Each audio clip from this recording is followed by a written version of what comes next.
পাকুড় জেলাতে 2খানা গ্রাম রয়েছে, ওই 2খানা গ্রামে চুল্লু বিক্রি হয়। কোন জায়গায় লেখা আছে আমাকে দেখাতে পারবেন? সেরাসিন এবং রামনগরের মধ্যবর্তী জায়গাতে একটা মদ বিক্রি হয়। ওই মদটা কোরআন এবং হাদিসের কোন জায়গায় লেখা আছে? কোন আলেম ওলামা দেখাতে পারবে? কোনো আলেম ওলামার ক্ষমতা নাই যে ওইগুলো দেখিয়ে দিবে যে চুল্লু শব্দটা কোরআন এবং হাদিসে এসেছে। তাদের লজ্জাস্থান থেকে একটা দুর্গন্ধযুক্ত পানি আসবে, যেই সমস্ত মানুষেরা এই দুনিয়ার বুকে মদ পান করবে, ওই সমস্ত মদ পচা রক্ত আর পচা পুঁজগুলো পান করতে। আপনি আমার সামনে গুল মাছতে মাছতে চলে আসছেন, আমার সামনে খৈনি মাছতে মাছতে গল্প করছেন, কোন লজ্জায়? এখন যদি আপনার সামনে আমি গুল মাঝি, আপনি আমাকে মসজিদে রাখবেন না, অথচ আপনি মসজিদে এসে গুল মাছছেন, কোন লজ্জায়?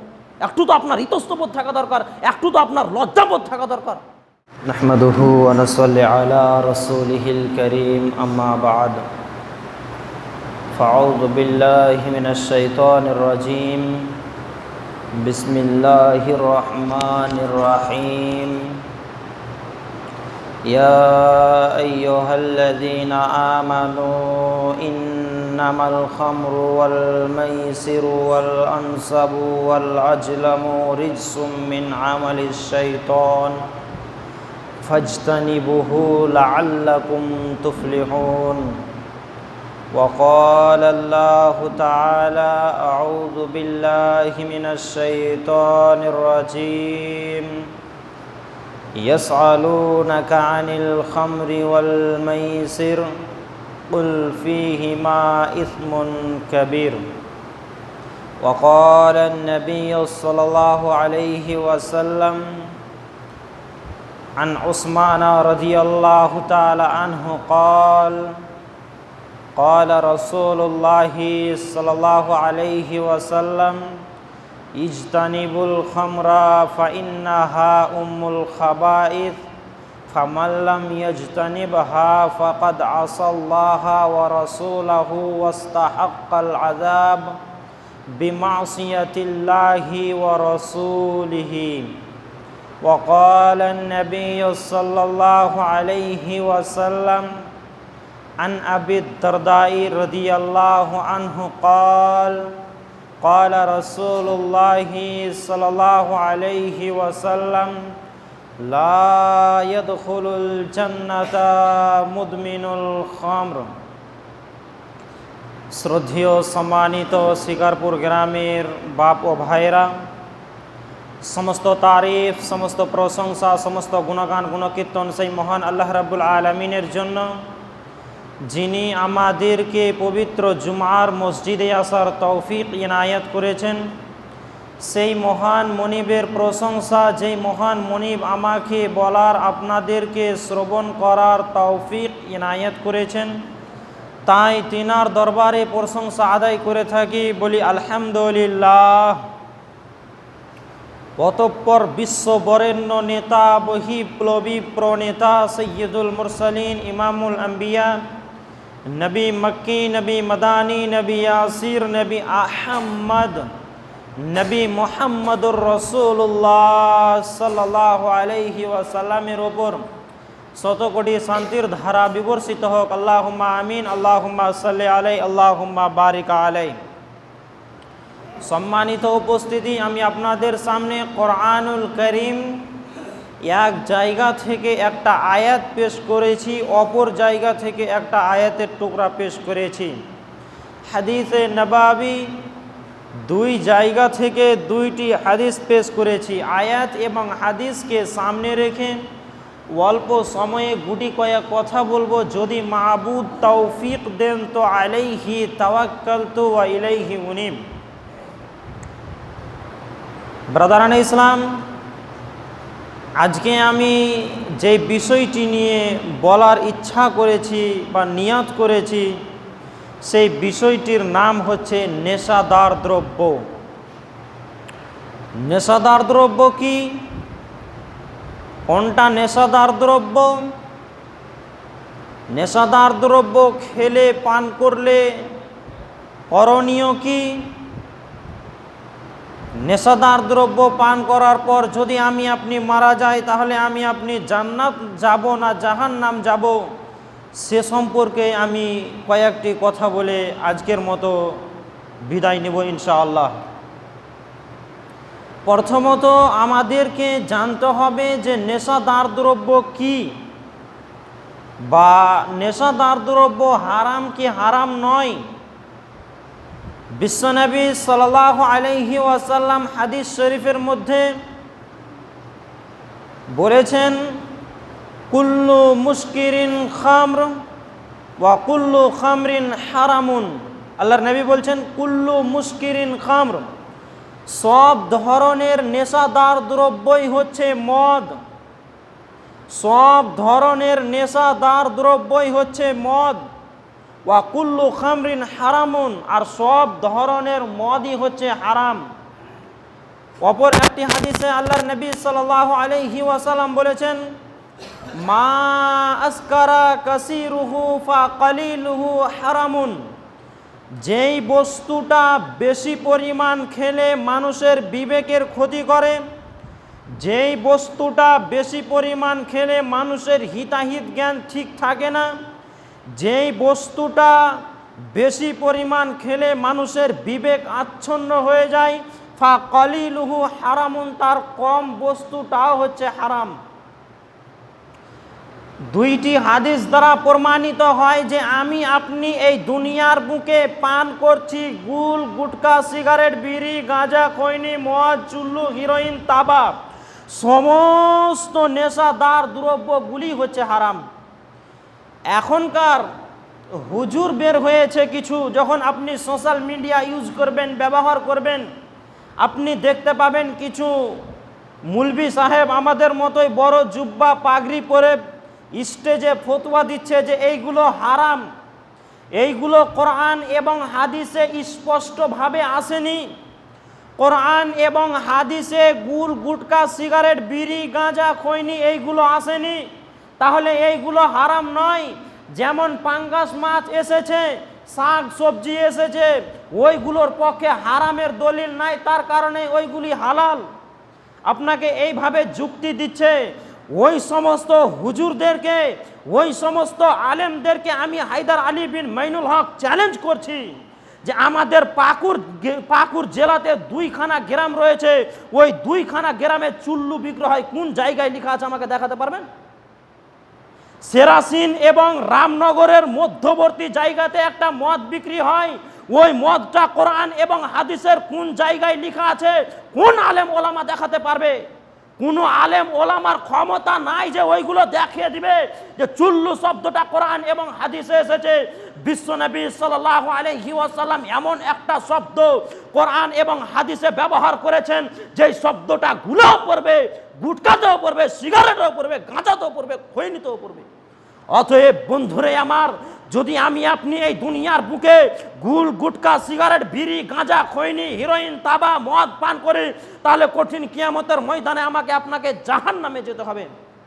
এখানে আপনাদেরকে একটা কথা বলতে যাচ্ছি। আচ্ছা বলুন তো, আমি যদি এতটিক লোকের সামনে হাতে গুল নিয়ে গুল মাজি, কিংবা বিড়ি খাই, কিংবা খৈনি মাজি, একজন বলুন তো যে আপনি সহ্য করতে পারবেন কি না? পারবেন কি?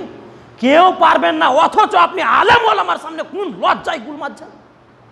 কোন লজ্জায় আপনি আলেম ওলামার সামনে বিড়ি খেতে পারছেন আর সিগারেট পান করতে পারছেন? অথচ আপনি আমার সাথে গল্প করছেন আর বই খৈনি মারছেন। মানে একটু তো আপনার ইতস্তবোধ থাকা দরকার, একটু তো আপনার লজ্জা থাকা দরকার, একটু তো আপনার মানবতা থাকা দরকার। মানবতা বলতে কি আপনার কিছু নাই? আমি জানি যে আপনি মূর্খ মানুষ, অশিক্ষিত মানুষ, কোরআন এবং হাদিসের কিছু জানেন না, কিন্তু এতটুকু তো আপনাকে অর্জন করা দরকার ছিল জ্ঞান, যে আলেম ওলামার সামনে কেমন ভাবে ব্যবহার করতে হয়, ওই অর্জনটা, ওই জ্ঞানটা তো অর্জন করতে হতো আপনাকে। আপনি আমার সামনে গুল মাঝতে মাঝতে চলে আসছেন, আমার সামনে খৈনি মাঝতে মাঝতে গল্প করছেন, কোন লজ্জায়? এখন যদি আপনার সামনে আমি গুল মাঝি, আপনি আমাকে মসজিদে রাখবেন না, অথচ আপনি মসজিদে এসে গুল মাঝছেন, কোন লজ্জায়? একটু তো আপনার ইতস্তবোধ থাকা দরকার, একটু তো আপনার লজ্জাবোধ থাকা দরকার। যদি এই দুনিয়ার বুকে আমি আপনি গুল, গুটকা, সিগারেট, বিড়ি, গাঁজা, খৈনি, মদ ত্যাগ করতে না পারি, তাহলে কঠিন কিয়ামতের ময়দানে আমাকে আপনাকে জাহান্নামে যেতে হবে। রাবি হাদিস আবু দারদা রাদিয়াল্লাহু তাআলা আনহু, রাসূল সাল্লাল্লাহু আলাইহি ওয়াসাল্লাম বলেছেন, লা ইয়াদখুলুল জান্নাতা, জান্নাতে প্রবেশ করবে না মুদমিনুল খামর, যেই ব্যক্তি নিয়মিত মদ পান করবে, যেই ব্যক্তি গুল, গুটকা, সিগারেট, বিড়ি, গাঁজা, খৈনি, মদ পান করবে, ওই ব্যক্তি আল্লাহর জান্নাতে প্রবেশ করবে না। যে আল্লাহ তাবারাক ওয়া তাআলা কোরআনুল কারীমের মধ্যে বলেছেন সূরা আল বাকারা, আল্লাহ রাব্বুল আলামিন বলেছেন ইয়াসআলুনাকা আনিল খামরি ওয়াল মাইসির, হে নবী আপনাকে তারা নেশাদার দ্রব্য ও জুয়া সম্পর্কে জিজ্ঞাসা করছে। হে নবী আপনাকে তারা নেশাদার দ্রব্য ও জুয়া সম্পর্কে জিজ্ঞাসা করছে, কুল আপনি তাদেরকে বলুন ফিহিমা ইসমুন কাবীর, নেশাদার দ্রব্য ও জুয়াতে বড় পাপ হয়, এটা ছোটখাটো পাপ নয়। যে আলেম ওলামা আপনাকে বলেছে যে এই গুল গুটকা সিগারেট বিড়ি এইগুলো ছোট পাপ বা মাকরু, ওই আলেম ওলামাকে কিয়ামতের ময়দানে জাহান্নামী প্রমাণ করবে আল্লাহ রাব্বুল আলামিন। অতএব বন্ধুরে আমার, এই দুনিয়ার মুখে যদি আমি আপনি ওই সমস্ত নেশাদার দ্রব্য এবং জুয়াকে ত্যাগ করতে না পারি, তাহলে কঠিন কিয়ামতের ময়দানে আমাকে আপনাকে জাহান্নামের ভিতরে নিক্ষেপ করবে। মুঝে मंजूर नहीं कि मैं किसी का शिकायत करूं, मुझे मंजूर नहीं कि मैं किसी का शिकायत करूं, मगर बात ही से बात निकल आती है तो मैं क्या करूं। কাউকে কষ্ট দেওয়ার আমার উদ্দেশ্য নয়। আপনি আমার দিনী ভাই, আপনি আমার বাপের বয়স, আপনাকে আমি কেন কষ্ট দিতে যাব? অতএব বন্ধুরে আমার, যদি আপনি মনে করেন যে আমাদেরকে কষ্ট দেওয়ার জন্য বলছে, তাহলে আপনার পুরোটাই ধারণা ভুল। যে আপনি আমাকে 9,000 টাকা, 10,000 টাকা, 11,000 টাকা দিচ্ছেন, যদি আপনার কিছু উপকারী করতে না পারে, তাহলে আপনি আমাকে টাকাটা কেন দিচ্ছেন? আপনাদের গ্রামের মানুষও তো নামাজ পড়াতে পারবে। যে অতএব যতদিন পর্যন্ত আমি এই মসজিদে খতিব হিসাবে থাকবো, এই কথা মনে রাখবেন, আপনাকে আমি কষ্ট দেওয়ার জন্য কোনো কথা বলবো না, আপনার ফায়দার জন্য কথা বলবো। যে কটা আমি কথা বলবো ইনশাআল্লাহ আপনার ফায়দা হবেই হবে, যেহেতু আমার নিজস্ব বানাওয়াট কথা জীবনেও আমি কোনোদিন বলি না। অতএব যতদিন আমি এই মসজিদে খতিব হিসাবে থাকবো, ইমাম হিসাবে থাকবো, আপনার উপকার করবই করব। আন উসমান ইবনে আফফান রাদিয়াল্লাহু তাআলা আনহু قال قال رسول الله صلى الله عليه وسلم ইজতানিবুল খামরা ফাইন্নাহা উম্মুল খাবাইস ফামান লাম ইয়াজতানিবহা ফাকাদ আসাল্লাহ ওয়া রাসূলাহু ওয়া ইয়াতাআদ্দা হুদুদাহু। উসমান ইবনে আফফান রাদিয়াল্লাহু তাআলা আনহু বলেন, রাসূল সাল্লাল্লাহু আলাইহি ওয়াসাল্লাম বলেছেন, তোমরা নেশাদার দ্রব্য থেকে বেঁচে থাকো, তোমরা গুল গুটকা সিগারেট বিড়ি গাঁজা খৈনি মদ থেকে বেঁচে থাকো, কেননা নেশাদার দ্রব্য সকল অশ্লীল কর্মের মূল। এই যে উম্মুল খাবাইস শব্দটা এসেছে হাদিসে, উম্মুল খাবাইস মানে সমস্ত পাপের জড়, সমস্ত পাপের মূল হচ্ছে, সমস্ত পাপের মা হচ্ছে এই মদ। এখানে একটা হাদিস আপনাকে বলে রাখি, এই হাদিসটা এখানেই থাকুক, একটু পরে আর তর্জমা করছি। উসমান রাদিয়াল্লাহু তাআলা আনহু বলছেন যে আমাদের পূর্বে অর্থাৎ বানি ইসরাইলের জামানাতে একজন ব্যক্তি ছিল, আবেদ ব্যক্তি, আমাদের মতো শুধু এই ফরজ নামাজ বা 2-3টা তাসবিহ করছি এরকম মানুষ নয়। ও ব্যক্তি আবেদ মানুষ, বড় আবেদ, ইবাদত গুজার ব্যক্তি, সব সময় আল্লাহর ইবাদত করত। ওই একজন ব্যক্তি ছিল বানি ইসরাইলের জামানাতে। একজন সম্ভ্রান্ত পরিবারের মহিলা ওই যুবকটাকে দেখে পছন্দ হয়ে গিয়েছে, বাড়িতে গেল, তার দাসকে, তার গোলামকে ডেকে পাঠালো যে ওই ব্যক্তিকে ডেকে আনো, ওই ব্যক্তিকে গাওয়াহি দেওয়াবো, সাক্ষ্য দেওয়াবো, তার কারণে তুমি আমার কাছে ডেকে আনবে। আবেদ মানুষ অত ঝামেলা ঝঞ্ঝট কিছু বুঝে না। হাদিস বলছি আপনাকে, গল্পর মতো করে বলছি যাতে করে আপনার এটা উপকার হয়। না সাইটে গতবার আমি পড়লাম। তো ওই আবেদটা যখন চলে এলো, সম্ভ্রান্ত পরিবার, বড় লোক মানুষ, যখন বাড়ির ভিতরে ঢুকতে লেগেছে, একটা গেট পার করলো, গেটটা পিছন দিক থেকে লাগিয়ে দিল, আবার আর একটা গেট গেল, আবার পিছন দিক থেকে লাগিয়ে দিল। এক পর্যায়ে ওই মহিলাটির কাছে চলে গেল, যেই মহিলাটি ডেকে পাঠালছিল। তো ওই মহিলাটির কাছে যখনই ওই আবেদটা গিয়েছে, মহিলাটি বলছে, আমি তোমাকে গাওয়াহি দেওয়ার জন্য, সাক্ষ্য দেওয়ার জন্য ডাকিনি, হয়তো তুমি আমার সাথে জিনা করো, কিংবা এই শিশু সন্তানটাকে হত্যা করো, কিংবা এক পিয়ালা মদ রাখা রয়েছে পান করো। তখন আবেদ মানুষ অত ঝামেলা ঝঞ্ঝটে পড়তে গেল না, একটু সোচলে যে ছেলে কিভাবে আমি হত্যা করব, ছোট সন্তান, দেখেই বোঝা যাবে ছোট সন্তানকে কেউ হত্যা করতে পারবে না। তো যখন ওই ছোট সন্তানটাকে দেখে মায়া লেগে গেল, হত্যা করলো না। আবার দেখছে যে ওর সাথে জিনা করা একটা বড় পাপ। ওই ব্যক্তি দেখলো যে এটাও আমি করব না, মদটা রাখা ছিল, মদ পান করে নিল। আর যেমনই মদ পান করে নেওয়া অ্যাকশন চলে এসেছে, মাতাল হতে লেগেছে। আর যেমনই মাতাল হতে লেগে গিয়েছে, ওই মহিলাটিকে বলছে আরো আমাকে মদ দাও। এই করতে করতে এক পর্যায়ে ওই এমন মাতাল হয়ে গেল, আর কি করবে বুঝতে পারে না। তার বিবেক আর কাজ করে না, তার বিবেক আচ্ছন্ন হয়ে গেছে, তার বিবেক কি করছে ও আর বুঝতে পারে না। এক পর্যায়ে ওই শিশু সন্তানটাকে হত্যা করে দিল, এক পর্যায়ে ওই মহিলাটির সাথেও জিনা করে দিল। এই জন্যই রাসূল সাল্লাল্লাহু আলাইহি ওয়াসাল্লাম বলেছেন, ইজতানিবুল খামরা ফাইন্নাহা উম্মুল খাবাইস, তোমরা নেশাদার দ্রব্য থেকে বেঁচে থাকো, কেননা নেশাদার দ্রব্য সকল অশ্লীল কর্মের মূল। যেই ব্যক্তি নেশাদার দ্রব্য থেকে বেঁচে থাকে না, যেই ব্যক্তি নেশাদার দ্রব্য থেকে বেঁচে থাকে না, সেই ব্যক্তি আল্লাহ তার রসুলের সাথে নাফরমানি করে, আর আল্লাহ তার রসুলের সাথে নাফরমানি করার কারণে সেই ব্যক্তি শাস্তির হকদার হয়। মনে রাখবেন, জেনে রাখবেন, যেই ব্যক্তি আল্লাহ তার রসুলের সাথে নাফরমানি করবে, যেই ব্যক্তি আল্লাহ তার রসুলের সাথে নাফরমানি করবে, আল্লাহ রাব্বুল আলামিন বলেছেন ওই ব্যক্তিকে আল্লাহ রাব্বুল আলামিন কাল কিয়ামতের ময়দানে এমন আগুনে নিক্ষেপ করবেন যেখানে সে চিরকাল থাকবে। তার জন্য রয়েছে অপমানজনক শাস্তি।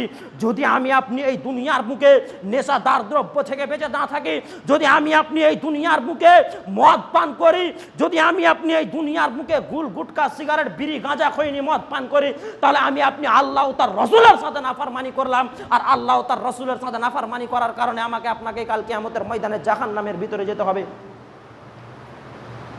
আন আব্দুল্লাহ ইবনে উমর রাদিয়াল্লাহু তাআলা আনহু বলেন, রাসূল সাল্লাল্লাহু আলাইহি ওয়াসাল্লাম বলেছেন, মান শারিবাল খামর ওয়া সাকিরা লাম তুকবাল লাহু সালাতুন 40 সাবাহান ওয়া ইন মাতা দাখালান নার ফা ইন তাবা তাবাল্লাহু আলাইহি।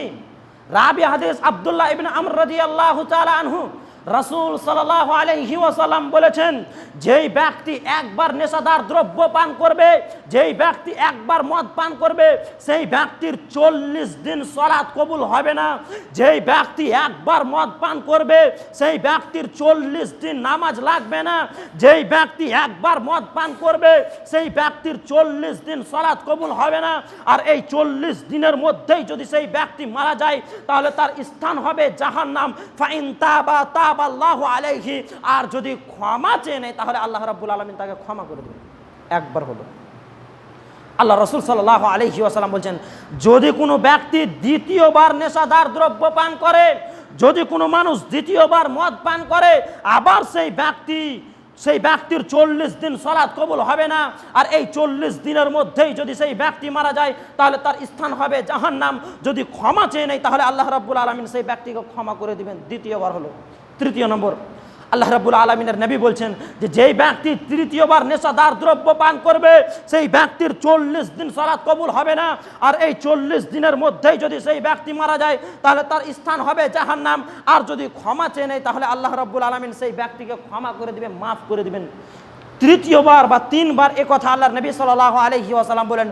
চতুর্থবারের কথা আল্লাহ রাসূল সাল্লাল্লাহু আলাইহি ওয়াসাল্লাম কি বলছে শুনুন, যেই ব্যক্তি চতুর্থবার নেশাদার দ্রব্য পান করবে, যেই ব্যক্তি চতুর্থবার মদ পান করবে, কিয়ামতের দিন আল্লাহ রাব্বুল আলামিন সেই ব্যক্তিকে রাদাগাতুল খাবাল পান করাবেন। রাদাগাতুল খাবাল কি জানেন? সাহাবায়ে কেরাম বুঝতে পারলেন না, আল্লাহ রাসূলকে বলছেন, দয়ার নবী গো, ওয়া মা রাদাগাতুল খাবাল, রাদাগাতুল খাবালটা কি? আমরা বুঝতে পারলাম না রাদাগাতুল খাবাল কি। নবী মুহাম্মদুর রাসূলুল্লাহ সাল্লাল্লাহু আলাইহি ওয়াসাল্লাম বললেন, উসারাতু আহলিন নার, জাহান্নামীদের দেহ নিংড়ানো গরম তরল পদার্থ, পচা রক্ত আর পচা পুজ। যেই ব্যক্তি এই দুনিয়ার বুকে তৃতীয়বার নেশাদার দ্রব্য পান করবে, যেই ব্যক্তি এই দুনিয়ার বুকে মদ পান করবে, কিয়ামতের ময়দানে ওই সমস্ত ব্যক্তিদেরকে পচা রক্ত আর পচা পুজ পান করতে দিবে। অপর একটা হাদিসে আল্লাহর নবী সাল্লাল্লাহু আলাইহি ওয়াসাল্লাম বলেছেন, যেই সমস্ত মহিলারা এই দুনিয়ার বুকে জিনা ব্যভিচার করে বেড়াবে, যেই সমস্ত মহিলারা এই দুনিয়ার বুকে জিনা ব্যভিচার করে বেড়াবে, রান্ডিবাজি করে বেড়াবে, কিয়ামতের ময়দানে ওই সমস্ত মহিলাদেরকে জাহান্নামে নিক্ষেপ করবে। তাদের লজ্জাস্থান থেকে একটা দুর্গন্ধযুক্ত পানি আসবে। যেই সমস্ত মানুষেরা এই দুনিয়ার বুকে মদ পান করবে, ওই সমস্ত মদ পচা রক্ত আর পচা পুজগুলো পান করতে দিবে। জি, যদি ওই দিন পচা রক্ত আর পচা পুজ থেকে আপনি বাঁচতে চান, তাহলে এই দুনিয়ার বুকে মদের মতো জঘন্য পাপ আপনি ছেড়ে দেন, সাবধান হয়ে যান। জি, এর পূর্বে কে আলেম ছিল আমি বলতে পারবো না, দুর্নাম করতে আসিনি, কিন্তু এক একটা গ্রামে এত মদ বেড়ে গিয়েছে, যদি আপনাকে দেখাতে লাগে তাহলে আপনি আশ্চর্য হয়ে যাবেন। জি, যারা এই দুনিয়ার বুকে মদ পান করছেন, সাবধান হয়ে যান, সতর্ক হয়ে যান। একটা হাদিস এবার শুনুন, ইবনে উমর রাদিয়াল্লাহু তাআলা আনহু বলেন, রাসূল সাল্লাল্লাহু আলাইহি ওয়াসাল্লাম বলেছেন, সালাসাতুন কদ হারামাল্লাহু আলাইহিমুল জান্নাহ, তিন শ্রেণীর ব্যক্তির জন্য আল্লাহ জান্নাত হারাম করে দিয়েছে। তিন শ্রেণীর ব্যক্তির জন্য আল্লাহ জান্নাত হারাম করে দিয়েছে। আর আল্লাহ যেটাকে হারাম করে দেয়, পৃথিবীর কারো ক্ষমতা নাই যে সেটাকে হালাল করে দিতে পারে। এক নম্বরে আল্লাহ নবী সাল্লাল্লাহু আলাইহি ওয়াসাল্লাম বললেন, মুদমিনুল খামর, যেই ব্যক্তি নিয়মিত নেশাদার দ্রব্য পান করবে, যেই ব্যক্তি নিয়মিত গুল গুটকা সিগারেট বিড়ি গাঁজা খৈনি মদ পান করবে, সেই ব্যক্তির জন্য আল্লাহ জান্নাত হারাম করে দিয়েছে। ওই ব্যক্তি আল্লাহর জান্নাতে যাবে না। নাম্বার 2, দ্বিতীয় নম্বর আল্লাহ নবী সাল্লাল্লাহু আলাইহি ওয়াসাল্লাম বলেন, ওয়া দায়ুস, দায়ুস নয়, আল্লাহ রাসূল সাল্লাল্লাহু আলাইহি ওয়াসাল্লাম দ্বিতীয় নম্বর বলেন, ওয়াল আকু, পিতামাতার অবাধ্যকারী সন্তান আল্লাহর জান্নাতে যাবে না। যারা পিতামাতার সাথে নাফরমানি করবে ওই ব্যক্তি আল্লাহর জান্নাতে যাবে না। যারা পিতামাতার সাথে ঝগড়া করবে ওই সমস্ত ব্যক্তি আল্লাহর জান্নাতে যেতে পারবে না। 2-3 জুম্মার পর পিতামাতা সম্পর্কে আলোচনা করব, এখন আর বললাম না। নাম্বার 3, তৃতীয় নম্বর, যেই সমস্ত ব্যক্তিদের জন্য আল্লাহ জান্নাত হারাম করে দিয়েছে ওই ব্যক্তি হচ্ছে ওয়াদায়ুস। দায়ুস আল্লাহর জান্নাতে যাবে না। দায়ুসটাকে আল্লাহ রাসূল বলছেন, আল্লাযী ইউকিররু ফি আহলিহিল খাবাসা, যেই ব্যক্তি তার নিজের বাড়িতে বেপর্দা সুযোগ দিয়ে রাখবে, যার স্ত্রী বেহায়া হয়ে এখানে ওখানে ঘোরাঘুরি করবে, যার স্ত্রী বেহায়া হয়ে মার্কেট করে বেড়াবে, যার স্ত্রী বেহায়া হয়ে সবজিওয়ালার কাছে গিয়ে সবজি কিনবে, ওই ব্যক্তি হচ্ছে দায়ুস। আর ওই ব্যক্তি আল্লাহর জান্নাতে প্রবেশ করবে না। যেই ব্যক্তি এই দুনিয়ার বুকে নিজের বাড়িতে বেপর্দা সুযোগ দিয়ে রাখবে, যার স্ত্রী কি করছে, যার বেটে কি করছে খোঁজ খবর রাখে না, ওই ব্যক্তি হচ্ছে দায়ুস। আর ওই ব্যক্তি আল্লাহর জান্নাতে প্রবেশ করতে পারবে না।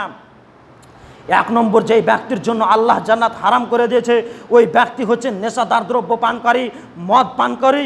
যেই ব্যক্তি পিতামাতার সাথে অবাধ্য হয়ে চলবে, যেই ব্যক্তি পিতামাতার নাফরমানি করবে ওই ব্যক্তি আল্লাহর জান্নাতে যাবে না। ওই ব্যক্তির জন্য আল্লাহ জান্নাত হারাম করে দিয়েছে।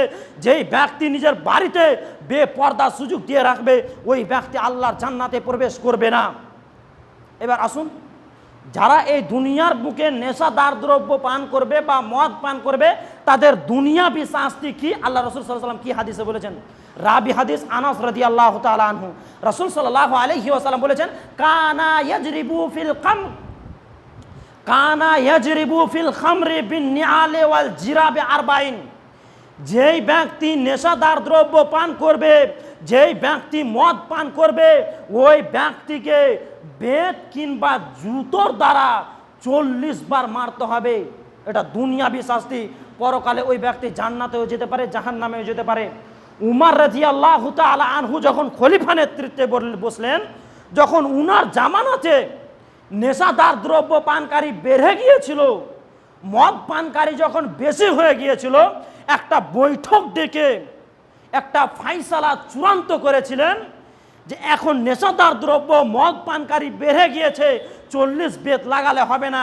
তখন একটা আইন লাগু করেছিলেন যে 80 বেত মারতে হবে, 80 বেত মারতে হবে। যারা দুনিয়াবি, যারা এই দুনিয়ার বুকে নেশাদার দ্রব্য পান করবে, যারা এই দুনিয়ার বুকে নেশাদার দ্রব্য মদ পান করবে ওই ব্যক্তির দুনিয়াবি শাস্তি হচ্ছে ওই ব্যক্তিকে 80 বেত 80 জুতোর বাড়ি মারতে হবে। এটা দুনিয়াবি শাস্তি। কঠিন কিয়ামতের ময়দানে আল্লাহ জান্নাতও দিতে পারে, জাহান্নামও দিতে পারে। এবার বক্তব্য শেষ। এবার যারা দোকানে গুলগুটকা সিগারেট বিড়ি গাঁজা খৈনি মদ পান করছেন, আপনাদেরকে অনুরোধ করব এই সমস্ত নেশাদার দ্রব্য ত্যাগ করে দেন, বিক্রি করাও ছেড়ে দেন। কারণ 3টি, একটা হাদিস এসেছে যে 3টি ব্যবসার কথা আল্লাহ নবী সাল্লাল্লাহু আলাইহি ওয়াসাল্লাম বলেছেন যে হারাম, যেই বস্তুটা খাওয়া হারাম, যেই বস্তুটা পান করা হারাম, ওই বস্তুটা বিক্রি করাও হারাম। শুকর বিক্রি করাও হারাম, খাওয়াও হারাম। একটি হচ্ছে মৃত্যু প্রাণী, মৃত্যু প্রাণী খাওয়াও হারাম, বিক্রি করাও হারাম। অতএব আমার ভাইদেরকে বলবো, মুরব্বী চাচাদেরকে বলবো, যারা দোকানে গুল গুটকা সিগারেট বিড়ি গাঁজা খৈনি বিক্রি করছেন, অনুরোধ করব এইগুলো বিক্রি করাও বর্জন করুন। পরিশেষে আপনাকে একটাই কথা বলবো, আপনি এই দুনিয়ার বুকে যতদিন বেঁচে আছেন নেশাদার দ্রব্য থেকে বেঁচে থাকুন। আমি জানি একবারে পারবেন না, আপনি মনে করেন হালকার জন্য বলছি। এই মদটা একবারই যে হারাম হয়েছে এমনটা নয়, 3-4 বারে হারাম হয়েছে। অতএব আপনাদেরকে আমি হালকার জন্য বলবো, একবারই যদি আপনি ছাড়তে পেরে নেন তাহলে আলহামদুলিল্লাহ ছেড়ে দেন। যদি একবারে না ছাড়তে পারেন আমাদের ওইদিকে একটা ভিখারি আছে, বুঝতে পারলেন? একটু বলে দিন, না তো বুঝতে পারবেন না। হাত মিলিয়ে পয়সা চাই জালসার দিনে। তো ওই ব্যক্তিকে ওর বেটারা গেট লাগিয়ে দিয়েছিল যে আর তোকে ভিক্ষা করতে পাঠাবো না, তুমি ভিক্ষা করতে যেছো তো আমাদের মান সম্মান ঢুকছে, ডুবে যাচ্ছে। তো ওই ব্যক্তিকে যে ঘরে ভরে তালা মেরে দিয়েছিল, ওই ব্যক্তি ছটপট করছে ভিক্ষা চাহার লেগে। তো একবারই যদি আপনি মদ ছেড়ে দেন তাহলে আপনি থাকতে পারবেন না। অনুরোধ করব, 2 বারে ছাড়েন, 3 বারে ছাড়েন, 5 বার পান করছিলেন 2 বার পান করেন, 10 বার পান করছিলেন 5 বার পান করেন। এই করতে করতে আপনি নেশাদার দ্রব্য ছেড়ে দেন। পরিশেষে আল্লাহর কাছে দোয়া করবে, হে আল্লাহ, তুমি আমাদেরকে সমস্ত নেশাদার দ্রব্য থেকে বেঁচে থাকার তৌফিক দান করো। সকলে বলুন আল্লাহুম্মা আমিন। ওয়া আখির দাওয়ানা আলহামদুলিল্লাহি রাব্বিল আলামিন। আল্লাহুম্মা সাল্লি আলা মুহাম্মাদ ওয়া আলা আলি মুহাম্মাদ কামা সাল্লাইতা আলা ইব্রাহিম ওয়া আলা আলি ইব্রাহিম ইন্নাকা হামিদুম মাজিদ। আল্লাহুম্মা বারিক আলা মুহাম্মাদ ওয়া আলা আলি মুহাম্মাদ কামা বারাকতা আলা ইব্রাহিম ওয়া আলা আলি ইব্রাহিম ইন্নাকা হামিদুম মাজিদ। সাল্লাল্লাহু তাআলা আলা খায়রিল খালকি ওয়া আলা আলিহি ওয়া সাহবিহি আজমাইন বিরহমাতিকা ইয়া আরহামার রাহিমিন। আসসালামু আলাইকুম ওয়া রাহমাতুল্লাহি ওয়া বারাকাতুহু।